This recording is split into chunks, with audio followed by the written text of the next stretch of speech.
नमस्कार दोस्तों, आप देख रहे हैं कहानी प्लैनेट हिंदी, जहां मिलती हैं आपको ऐसी रहस्यमयी और ज्ञान से भरी कहानियां जो दिल को छू जाएं और सोचने पर मजबूर कर दें। अगर आपको ऐसी कहानियां पसंद है तो अभी चैनल को सब्सक्राइब जरूर करें और बेल आइकन दबाएं ताकि हर नई कहानी आप तक सबसे पहले पहुंचे। तो चलिए बिना समय गंवाए बढ़ते हैं आज की इस अनोखी कहानी की ओर। सोचिए, अगर कोई आपकी सबसे कीमती चीज की रक्षा करे और आप उसी को दुश्मन समझकर खत्म कर दें। आज की कहानी है एक ऐसे वफादार साथी की जिसकी सच्चाई सामने आई, लेकिन बहुत देर हो चुकी थी। एक शांत गांव जहां लोग एक दूसरे पर आंख बंद करके भरोसा करते थे, वहीं एक ब्राह्मण अपने परिवार के साथ रहता था। घर छोटा था लेकिन खुशियों से भरा हुआ। उनका एक छोटा सा बच्चा था और एक नेवला जो उस बच्चे के साथ ही बड़ा हुआ था। लोग अक्सर कहते थे, जानवरों पर भरोसा नहीं करना चाहिए, लेकिन ब्राह्मण मुस्कुराकर कहता, ये नेवला नहीं, मेरे बेटे का रक्षक है। एक दिन आसमान में अजीब सा सन्नाटा था। हवा भी जैसे थम सी गई थी। ब्राह्मण को बाहर जाना पड़ा और उसकी पत्नी भी जल्दी में घर से निकल गई।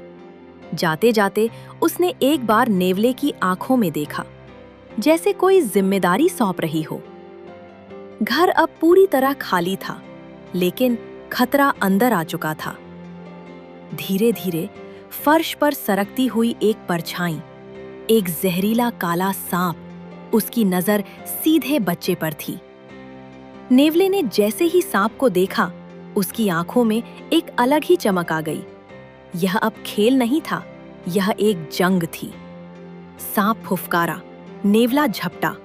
घर के अंदर हर तरफ धूल उड़ने लगी, लकड़ियां गिरने लगी, कभी सांप ऊपर, कभी नेवला नीचे।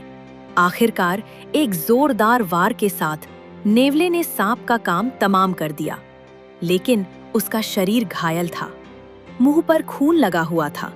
वह धीरे धीरे दरवाजे के पास जाकर बैठ गया, जैसे अपने मालिक का इंतजार कर रहा हो। तभी ब्राह्मण की पत्नी वापस आई।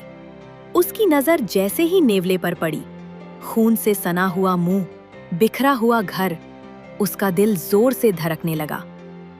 मेरा बच्चा! गुस्से और डर में उसने बिना एक पल सोचे पास पड़ी मटकी उठाई और नेवले पर दे मारी। नेवला वहीं गिर पड़ा। उसकी आंखों में आखिरी बार भरोसा था। वह अंदर भागी और जो उसने देखा, उसने उसकी दुनिया तोड़ दी। बच्चा आराम से सो रहा था और उसके पास कटा हुआ, मरा हुआ सांप पड़ा था। उसके हाथ कांपने लगे।